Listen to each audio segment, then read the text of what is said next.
ক্ষমতার টোপ তো ভাই সবাই গেলে, দেখেন এক চেয়ারের জন্য ঐক্য হয় না জাতির মাঝে। কি সুন্দর মরা মানুষগুলো কি সুন্দর ঐক্যবদ্ধ হয়ে থাকে কবরস্থানে, কোনো হাউকাউ নাই, কোনো চিল্লাচিল্লি নাই, কোনো চিৎকার চেঁচামেচি নাই। তো জিন্দা মানুষগুলারে কেন যেন এক করা যায় না? মরা ব্যাং এক পাল্লায় তুলে একসাথে মাপা যায়, জিন্দা ব্যাং আর 100 কেন 10টাই তুলে দেখেন না, তুলতে দেরি, কোনটা যে কোন দিক দিয়ে লাভ দিয়ে বের হবে এটা হতে দেরি না। এজন্যই বলা হয় ইসলামী খেলাফত ছাড়া জাতিকে ঐক্যবদ্ধ করা যায় না। কারণ শুধু ওয়াজ দিয়ে ঐক্যবদ্ধ হয় না রে ভাই। কেউ যখন ঐক্য ভাঙতে চাইবে ওইটারে ফিরাবেন কিভাবে? এমন কোন শক্তি থাকা লাগে, খালি বের হ তুই, তোরে ঘাড়ানোর জন্য আমার জিনিস রেডি আছে। ওই রকম পাওয়ার ছাড়া জাতিকে এক করা সম্ভব না। এজন্য দেখবেন জাতি যখন ঐক্যবদ্ধ হয়েছে, জাতি কোনো শক্তির অধীনে থেকে ঐক্যবদ্ধ হয়েছে। এই যে আজকে বাংলাদেশে ঐক্যের একটা কথা লক্ষ্য করা যায়, যদিও যেই হারে কথা হয় ওই হারে কাজ হয় না। মাইকের সামনে যেভাবে লোক ঐক্য করে, ওভাবে যদি আড়ালে ঐক্যের ব্যাপারে আন্তরিক হতো, এত মাস লাগতো না, পুরো বাংলাদেশের জনগণের দিলও ভাঙতো না। এই দেশের জনগণ সবাই এখন ইসলামপন্থীদের ঐক্য চায়, সবাই। আমরা তো পুরো দেশ ঘুরি, পুরো জনগণের পালস আমরা বুঝি, সবাই চায় ঐক্য। কিন্তু দিনকে দিন নিরাশ হয়ে যাচ্ছে, হতাশা চলে আসছে। তারা বলছে এই জাতিরে দিয়ে কিচ্ছু হবে না, ইসলামপন্থীদের দিয়ে কিচ্ছু হবে না।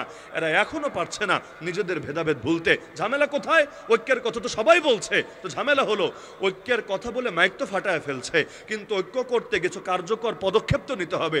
লিয়াজু কমিটি কই, আশপাশে গিয়ে বসার ব্যবস্থা কই, রূপরেখা কই, নকশা কই, কোন কোন বিষয় একমত হবে, কোন জায়গাগুলো দ্বিমতের জায়গাগুলো তো উদারতা দেখানো হবে, এগুলোর কার্যকর রূপরেখা কই? কোনো তদবির নাই, কোনো পদক্ষেপ নাই, কোনো রূপরেখা নাই, কোনো কিছু নাই। খালি মাইকের সামনে আসলে ঐক্য ঐক্য ঐক্য ভাবটা এমন, মাইক ফাটাইলে ঐক্য হবে, এই রকম ডায়লগের 1 পয়সা দামও নাই। আমাদের ভিতরে ভেজাল, ভিতরে। এজন্য উপর দিয়ে অনেক সুন্দর সুন্দর কথা বললেও কাজ হয় না, এবং জাতি আস্থা হারিয়ে ফেলে দিনকে দিন। আল্লাহ হেফাজত করুন আমাদেরকে। কিন্তু এই যতটুকু ঐক্যের পরিবেশ হয়েছে, এটাও কেন হয়েছে? এজন্যই হয়েছে জালেমের জুলুম আমাদেরকে এক করে ফেলে অতি সহজে। এটাই স্বাভাবিক ব্যাপার। হয়তো ইসলামের পক্ষের শক্তি চাপ দিয়ে ঐক্যবদ্ধ করে রাখে, অথবা ইসলামের বিপক্ষের শক্তি মারতে মারতে এক করে ফেলে। এই নবীজি তার জামানায় মদিনায় ইসলাম কায়েম করে দেখিয়েছেন, মক্কায়ও কায়েম করে দেখিয়েছেন। মদিনায় ইসলাম কায়েম করেছেন দাওয়াত দিয়ে, গণ আন্দোলন গড়ে তুলে, গণবিপ্লব ঘটিয়ে। মক্কার বুকে ইসলাম কায়েম করেছেন জিহাদের মাধ্যমে। যদিও বাহিনী সামনে এসে লড়াই করার সাহস করে নাই, আগেই সারেন্ডার করে দিয়েছে। তবে নবী তো জিহাদের প্রস্তুতি নিয়ে গিয়েছেন, মুজাহিদ বাহিনী নিয়ে গিয়েছেন। আমরা বলতে পারি এই যে 2 আদেশ আল্লাহ দিলেন, দাওয়াত এবং জিহাদ। দাওয়াতের দ্বারা ইসলাম বিজয়ী হলো মদিনায়, জিহাদের দ্বারা ইসলাম বিজয়ী হলো মক্কায়। দাওয়াতের দ্বারা ইসলাম বিজয়ী হলো মদিনায়, জিহাদের দ্বারা ইসলাম বিজয়ী হলো মক্কায়। তাহলে মূল মাধ্যম সর্বযুগে 2টা থাকবে। মুসলমানকে দাওয়াত আঁকড়ে ধরতে হবে, জিহাদও আঁকড়ে ধরতে হবে। এখন বিস্তারিতভাবে হালকা একটু ধারণা দেওয়ার চেষ্টা করব যে দাওয়াত আর জিহাদ আঁকড়ে ধরা হবে কিভাবে। যেমন বাংলাদেশের লোকে কি দাওয়াত দেয় না? হ্যাঁ দেয় তো। তাহলে ইসলাম কেন কায়েম হয় না? একটু ঝামেলা আছে। ঝামেলা হলো নবীজি দাওয়াত দিয়েছেন, আমরাও দাওয়াত দেই। তবে নবীর দাওয়াতের কয়েকটা বৈশিষ্ট্য ছিল। এর মধ্যে অন্যতম হলো আল্লাহ রসুল সাল্লাল্লাহু আলাইহি সাল্লাম প্রচণ্ড দুর্দিনেও নিজের গোল কি, টার্গেট কি, লক্ষ্য কি, মিশন কি, ভিশন কি, এটা প্রকাশ করতে লুকোচুরি করেন নাই। তিনি দ্বিমুখিতা অবলম্বন করেন নাই। তিনি কোনো মুখোশ চেহারার মধ্যে ধারণ করেন নাই। হ্যাঁ, মায়ের খেয়েছেন, জেল খেটেছেন, রক্ত দিয়েছেন, আপনজনরা শহীদ হয়েছে, সেই কষ্টকে পর্যন্ত বরণ করেছেন, এক পর্যায়ে দেশও ছেড়েছেন। লেকিন নিজের মিশনকে প্রকাশ করতে কোনো দ্বিধা করেন নাই। যেমন একটা উদাহরণ দিলে বুঝবেন, মক্কার যুগে আল্লাহ রসুলের কাছে প্রস্তাব দেওয়া হলো, আবু তালেবের মাধ্যমে প্রস্তাব নিয়ে আসলো আবু জাহাল গংরা। এসে বলল, আবু তালেব তোমার ভাতিজাকে থামাও, যে কোনো মূল্যে, সে যা চায় সব দিতে আমরা রাজি আছি। নারী চাইলে আরবের সবচেয়ে সুন্দরী নারীকে তার বধূ বানিয়ে দেব, সম্পদ চাইলে সম্পদের পাহাড় বানিয়ে দেব, ক্ষমতা চাইলে তাও বলে ফেলুক, সমস্যা নাই, তাকে একটা আসন দিয়ে দিব, একটা পদ দিয়ে দিব, দারুন নাদওয়া নামক পার্লামেন্টে একটা আসন তার জন্য ছেড়ে দিব, কোনো ব্যাপার না। আর যদি তাকে জিনে ধরে তাও বলে ফেলুক, আমরা সবচাইতে ভালো কবিরাজ ডেকে এনে চিকিৎসা করাবো। নাউজুবিল্লাহ। 4টা অফার, নারীর অফার, সম্পদের অফার, ক্ষমতার অফার, আর লাস্টে গিয়ে এটা হলো টিটকারি। এটা কোনো অফার না, কবিরাজ ডেকে এনে চিকিৎসা করানোর অফার। তাহলে মূল অফার থাকছে তিনটা: নারী, সম্পদ, ক্ষমতা। দেখবেন আমাদের যত লোভ এই তিনটার কোনো একটাকে কেন্দ্র করেই থাকে। সাধারণত এমন মানুষ দুনিয়াতে থাকার কথা না, তিনটার কোনোটাই তাকে টানে না। দুই একজন থাকতে পারে রোবট টাইপের লোক, কিন্তু অধিকাংশই এমন তিনটার কোনো একটা তাকে টানবেই টানবে। হয়তো নারীর টান আছে, ওই টাকলা মুরাদদের মতো, পলকদের মতো, অথবা নারীর টান নাই, ক্ষমতার টান আছে। যেমন বিগত দিনে ওই ডামি নির্বাচন থেকে শুরু করে যেগুলোতে ঠং ঠং করে লাফিয়ে লাফিয়ে যারা গিয়ে সেখানে একটা পদ পেয়ে, একটা আসন পেয়ে সব মুনাফিকি করার জন্য রেডি হয়ে গেছে। মানে পেটে খাবার পড়লে আর পিঠ বাঁচার গ্যারান্টি পেলে আর পকেটে কিছু হাদিয়া চলে আসলে সব আকাম করার জন্য রেডি থাকে। আর 3 নাম্বার হলো তাকে সম্পদ দেওয়া হবে। সম্পদের লোভ তো সবারই আছে, টাকার প্রয়োজন কার নাই? আমার নাই, আপনার নাই, সবার আছে। কেউ হয়তো প্রয়োজন থাকার পরও নিজেকে এড়াতে পারে, কিন্তু কেউ হয়তো সেটা পারে না। টাকার প্রয়োজন সবারই আছে, প্রয়োজনের বাইরে কেউ থাকে না। তো এই 3টা টোপ দেওয়া হলো নবীকে। আল্লাহ নবীকে কোন টোপ দিয়ে ফাঁসাতে পেরেছে? নারীর টোপ, ক্ষমতার টোপ, সম্পদের টোপ। মাথায় রাখবেন, যারাই দ্বীনের দায়ী হবেন, আগামী দিনের বিপ্লবী যোদ্ধা হবেন, আপনাদের সামনেও এই পরীক্ষাগুলো আসবেই আসবে। সবগুলো আসুক আর কোনো একটা আসুক, নবীর সিরাত সামনে না থাকলে আপনারও পা পিছলে যেতে পারে। আপনার সামনেও নারীর টোপ আসতেই পারে। এটা যদি নাও আসে, আপনি ভালো মানুষ, আপনার চরিত্র ভালো, আপনার ক্যারেক্টার ওরা চেনে, অন্তত সম্পদের লোভ আপনাকে দেবেই দেবে। কত লেনদেন যে চলে আড়ালে আবডালে, আল্লাহ, কত লেনদেন আপনি ভাবতে পারবেন না। আর এটা যদি নাও হয়, ক্ষমতার টোপ তো ভাই সবাই গেলে।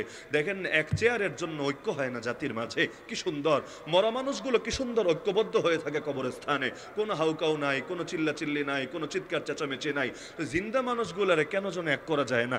মরা ব্যাং এক পাল্লায় তুলে একসাথে মাপা যায়, জিন্দা ব্যাং আর 100 কেন 10টাই তুলে দেখেন না, তুলতে দেরি, কোনটা যে কোন দিক দিয়ে লাভ দিয়ে বের হবে এটা হতে দেরি না। এজন্যই বলা হয় ইসলামী খেলাফত ছাড়া জাতিকে ঐক্যবদ্ধ করা যায় না। কারণ শুধু ওয়াজ দিয়ে ঐক্যবদ্ধ হয় না রে ভাই। কেউ যখন ঐক্য ভাঙতে চাইবে, ওইটারে ফিরাবেন কিভাবে? এমন কোন শক্তি থাকা লাগে, খালি বের হ তুই, তোরে ঘাড়ানোর জন্য আমার জিনিস রেডি আছে। ওই রকম পাওয়ার ছাড়া জাতিকে এক করা সম্ভব না। এজন্য দেখবেন জাতি যখন ঐক্যবদ্ধ হয়েছে, জাতি কোন শক্তির অধীনে থেকে ঐক্যবদ্ধ হয়েছে। এই যে আজকে বাংলাদেশে ঐক্যের একটা কথা লক্ষ্য করা যায়, যদিও যেই হারে কথা হয় ওই হারে কাজ হয় না। মাইকের সামনে যেভাবে লোক ঐক্য করে, ওভাবে যদি আড়ালে ঐক্যের ব্যাপারে আন্তরিক হতো, এত মাস লাগতো না, পুরো বাংলাদেশের জনগণের দিলও ভাঙতো না।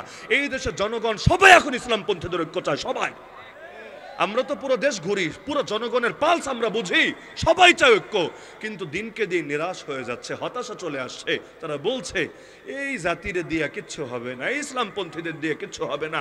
এরা এখনো পারছে না নিজেদের ভেদাভেদ ভুলতে। ঝামেলা কোথায়? ঐক্যের কথা তো সবাই বলছে, তো ঝামেলা হলো ঐক্যের কথা বলে মাইক তো ফাটায় ফেলছে, কিন্তু ঐক্য করতে কিছু কার্যকর পদক্ষেপ তো নিতে হবে। লিয়াজু কমিটি কই, আশপাশে গিয়ে বসার ব্যবস্থা কই, রূপরেখা কই, নকশা কই, কোন কোন বিষয় একমত হবে, কোন জায়গাগুলো দ্বিমতের জায়গাগুলো তো উদারতা দেখানো হবে, এগুলোর কার্যকর রূপরেখা কই? কোনো তদবির নাই, কোনো পদক্ষেপ নাই, কোনো রূপরেখা নাই, কোনো কিছু নাই। খালি মাইকের সামনে আসলে ঐক্য ঐক্য ঐক্য ভাবটা এমন, মাইক ফাটাইলে ঐক্য হবে, এই রকম ডায়লগের 1 পয়সা দামও নাই। আমাদের ভিতরে ভেজাল, ভিতরে। এজন্য উপর দিয়ে অনেক সুন্দর সুন্দর কথা বললেও কাজ হয় না, এবং জাতি আস্থা হারিয়ে ফেলে দিনকে দিন। আল্লাহ হেফাজত করুন আমাদেরকে। কিন্তু এই যতটুকু ঐক্যের পরিবেশ হয়েছে, এটাও কেন হয়েছে? এজন্যই হয়েছে, জালেমের জুলুম আমাদেরকে এক করে ফেলে অতি সহজে। এটাই স্বাভাবিক ব্যাপার। হয়তো ইসলামের পক্ষের শক্তি চাপ দিয়ে ঐক্যবদ্ধ করে রাখে, অথবা ইসলামের বিপক্ষের শক্তি মারতে মারতে এক করে ফেলে। এই যে ফিলিস্তিনদের দেখেন, তাদের মধ্যে কি ইখতিলাফ নাই? অবশ্যই থাকবে। মাসালাগত ইখতিলাফ, মতদর্শগত ইখতিলাফ, রূপরেখাগত ইখতিলাফ, এগুলো সব জাতির ভেতরে থাকবে। আরে হাতে 5 আঙ্গুল থাকলেও তো এক হয় না রে ভাই, এক না। এগুলোর মধ্যেও তো পার্থক্য আছে। ঘরে 4 ভাই থাকলেও একমত হয় না, এর মধ্যেও তো পার্থক্য আছে। এমনকি যে বাংলাদেশে সাম্প্রদায়িক সম্প্রীতি বলে বলে যে একটা শব্দ খুব হাউকাউ করা হয়, অথচ দেখেন এই দেশে কারা নিজেদের মধ্যে সম্প্রীতি ধরে রাখতে পারে? আর অন্য ধর্মের লোক রাখেন, এক ধর্মের লোকই তো পারে না ঠিক থাকতে। ভাইয়ে ভাইয়ে খুনোখুনি হয় না? 1 খণ্ড জমির জন্য জন্য একজন আরেকজনকে মেরে ফেলে না? আরে সামান্য ব্যাপার নিয়ে রাস্তাঘাটের মধ্যে গাড়ি থামিয়ে মারপিট লেগে যায় না? তো এই দেশে তো নিজে এক জাতির লোকেরাই সম্প্রীতির বন্ধনে আবদ্ধ হতে পারে না, অন্য জাতি তো পরে। আমি তো মনে করি এই দেশে বিধর্মী যারা আছে তাদের হাজারবার কৃতজ্ঞতা জানানো উচিত এই দেশের জনগণকে। কেন জানেন? নিজেদের মধ্যে যে হারে মারামারি করে, যে হারে ঝগড়া করে, যে হারে কোপাকুপি করে, যে হারে লাইগাই থাকে, ওর তুলনায় হাজার ভাগের এক ভাগও ঝামেলা হয় না ওদের সাথে। তাও যা দুই একটা হয়, ধর্মের নামে কমই হয়, আর অন্য জিনিস বেশি হয়। মানে অন্য কোনো জায়গা জমি নিয়ে ঝামেলা হোক, অথবা কোনো ষড়যন্ত্র নিয়ে ঝামেলা হোক, রাজনৈতিক ব্যাপার নিয়ে ঝামেলা হোক, কিন্তু পরবর্তীতে এগুলো ধর্মের নামে চালায় দেয়। যেমন এই যে 6 মাস আগে সরকার পতনের পরে অনেকে আছে ওই দল করে, কিন্তু ধর্ম পরিচয় আলাদা, দল করে ওইটা। বিগত দিনে অনেক জুলুম করেছে, অনেক চুরি করেছে। পাবলিক যেহেতু মুসলমান, পাপিষ্ঠ নেতাদেরও মেরেছে, এরকম অনেক ওই ধর্মের লোকদেরও গিয়ে মাইট দিয়েছে। এজন্য না যে ওর ধর্ম আলাদা, বরং জন্য ফ্যাসিস্টের দালাল, ও হলো ফ্যাসিবাদের চামচা। কিন্তু পত্রপত্রিকায় কেউ নিউজ করেছে বা ইন্ডিয়া টেলিভিশন তো গরম করে দিয়েছে, কি বলে? দেখ দেখ দেখ হিন্দু মারে, দেখ দেখ দেখ বিধর্মীদের মারে। অথচ হিন্দু হওয়ার কারণে তার টাচও করা হয় নাই। তাকে যদি কোনো কিছু করেও থাকে, মব যদি হয়েও থাকে, সেটা হয়েছে অন্য কারণে, তার জুলুম, তার ব্যক্তিগত আক্রোশ, তার বিগত দিনের ক্যারেক্টারের কারণে। কিন্তু দেখা যায় ইস্যুটা ঘুরিয়ে দেওয়া হয় সম্পূর্ণ পরিকল্পিতভাবে অন্যদিকে। তো এই দেশের মুসলমান নিজেরা যে হারে মারপিট করে, আরে পুরো বাংলাদেশ রাখেন, এক ব্রাহ্মণবাড়িয়াই ধরেন। আমি পচানোর জন্য বলছি না, ব্রাহ্মণবাড়িয়ার মানুষরা সাহসী, গফরগাঁওয়ের মানুষ, ব্রাহ্মণবাড়িয়ার মানুষ, এরকম আরো কিছু জায়গার মানুষ আছে সাহসী। তবে সাহসটা জায়গা মতো ব্যবহার করতে পারলে ইসলামের বিজয় হয়ে যাবে ইনশাআল্লাহ। তবে জায়গা মতো ব্যবহার না হলে মাঝে মাঝে একটু অজায়গায় ব্যবহার হয়ে যায় আর কি। বিয়ে শাদী বয়সে না করলে মাঝে মাঝে একটু তিরিং বিরিং এদিক সেদিক হয়ে যায়। তো এটা স্বাভাবিক ব্যাপার। পানি আসছে, যদি এটারা স্বাভাবিকভাবে আসতে দেন, রাস্তা করে দেন, ও স্বাভাবিকভাবে যাবে। কিন্তু যদি বাধা দেন, ভাঙ্গা চুরে যেদিক দিয়ে পারে সেদিক দিয়ে ছুটবে। তো এই যে দেখা যাচ্ছে এক ব্রাহ্মণবাড়ি যে হারে মুসলমানে মারপিট চলে, এর হাজার ভাগের এক ভাগ মারপিট হয় কাফেরদের সাথে, হয় না তো? কিন্তু তারপরও কি হারে আমাদেরকে ট্যাগ দেয়, আমরা নাকি ওদের দাম দেই না, ওদের আমরা জানমাল হেফাজত করি না। অদ্ভুত ব্যাপার। নিজেদেরটা যা করি বেটা, তোদেরটা এর চাইতে বেশি করি। মসজিদ পাহারা দেয় না, মন্দির গিয়া ঠিকই পাহারা দেয় বিপদের সময়ে, যখন ঝামেলা হওয়ার আশঙ্কা থাকে। মসজিদ কেউ পাহারা দেয় না, দেন আপনারা? মসজিদ কেউ দেয় না, কিন্তু ওদের মন্দির গিয়ে ঠিকই পাহারা দিয়েছে। তাও ধন্যবাদ না দিয়ে কতজনে আবার আমাদেরকে উৎখাত করার চেষ্টা চালাচ্ছে। আল্লাহ হেদায়েত দান করুন, আল্লাহ সহি আকল দান করুন এই পাগলদেরকে। তো এখন জালেমের জুলুম আমাদেরকে ঐক্যবদ্ধ করে দেয়। এখন দেখেন না বাংলাদেশে কি হারে মারপিট চলছে। মূল দল বাদ দেন, ছাত্রদের বিভিন্ন দলগুলাই যে হারে মারপিট শুরু করেছে। পাবলিক কেউ কেউ তো বলে বসে, আগেই মনে হয় ভালো ছিলাম, কারণ আগে তো নিজেরা মারপিট করে নাই, ওদের মায়ের খেয়ে সবাই আলিফের মতো সোজা থেকেছে। এখন পিঠে মাইর নাই তো, এখন নিজেরাই নিজেদের ধরে মারতে শুরু করেছে। এই দেখেন না কি অবস্থা বাংলাদেশ। আমি নাম বলবো না, নাম বললে আবার বলবে আমারে আঘাত করেছে, ও আবার বলবে আমারে আঘাত করেছে। কিন্তু জাতির খাসলতের মধ্যেই কি জানি আছে, যখন দুর্বল থাকে খুব ঐক্য থাকে, যেই মাত্র একটু স্পেস পায়, চান্স পায়, কে যে কারে ল্যাং মেরে ফেলবে। আর হবেই না কেন? জাতীয় খেলা হাডুডু না? আমাদের জাতীয় খেলা কি? ক্রিকেটও না, ফুটবলও না, জাতীয় খেলা হাডুডু। আর এই খেলা ব্রিটিশরা শিখিয়ে গেছে তাও না, পাকিস্তানিরা চাপিয়ে দিয়েছে ওই ভাষা চাপানোর মতো, এটাকেও চাপাতে চেয়েছে। বিষয়টা এমন না, এগুলো আমাদের রক্তেই আছে। জাতীয় খেলা জাতীয় স্বভাবের আলামতি বটে, জাতীয় খাসলতের মধ্যে আছে। দোস্ত, তোরে যদি আমার কোর্টের মধ্যে কোনোভাবে পায়ে গেছি, আমরা 10 জন মিলে হলেও তোরে ল্যাংমাইরা ফালাবো, ধপাস করে কাঁচার দিব, এতে নিজে ব্যথা পেলেও পাবো, কিন্তু তোরে একবার বাগে পেলে আর যেতে দিব না, যেতে দেব না, তোরে খেয়ে ছাড়বো। এই হলো অবস্থা। তো একদিকে হাডুডু হলো জাতীয় খেলা, আর একদিকে আমাদের খাবারের মধ্যেও এটার প্রকাশ আছে। মাছে ভাতে বাঙালি, ব্রয়লারে ভাতে বাঙালি তো বলে না, গরুতে ভাতে বাঙালি তো বলে না, মাছে ভাতে বাঙালি। আর মাছ তো মাশাআল্লাহ বড়টা চান্স পাইলে ছোটরা খেয়ে ফেলে। যে হারে খাওয়া খাওয়াই চলতে থাকে ওদের ভিড়ে, মাছ খেয়ে খেয়ে আমাদের ভেতরেও স্বভাব একটু চলে এসেছে।